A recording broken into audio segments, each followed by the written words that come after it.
এনে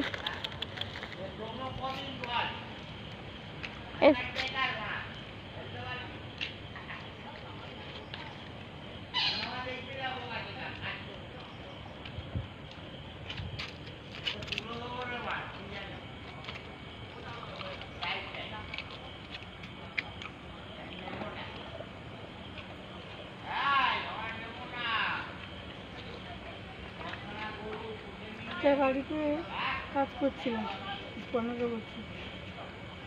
আজকে ওই দেরি করে যাই, দেরি হয় মুখে মুখে কথা বলে। এর আগেও দুবার করেছিল, ঝাড়টা ধরে ওই ঘরে ঠেলে ঠেলে নিয়ে যাচ্ছিল। চলো গোটা বাড়িতে গলিটা দেখিয়েছিল। আজকে কী করেছে, দুটো গলা টিপে এর মানে মারতে এসেছে। তার বাড়ি থেকে আর কাজ করা উচিত?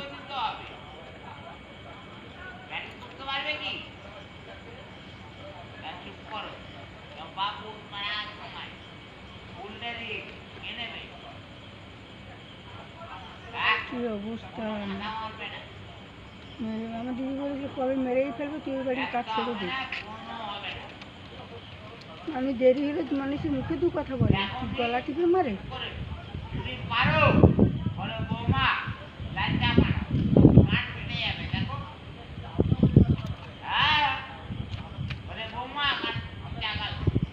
বললাম পুলিশ কেস করবে তোমার নামে। না, আমার বর তো আর কোন কাজ করবে, পুলিশ কোর্টে আছে। তুমি আর কি, তুমি পুলিশে বলো, আমিও পুলিশে বলি। পুলিশ কার কথা শুনে? আমার কথা শুনে নাকি তোমাদের কথা শুনে? কত বছর কাজ করছি, গলা টিপে মারতে এসেছি।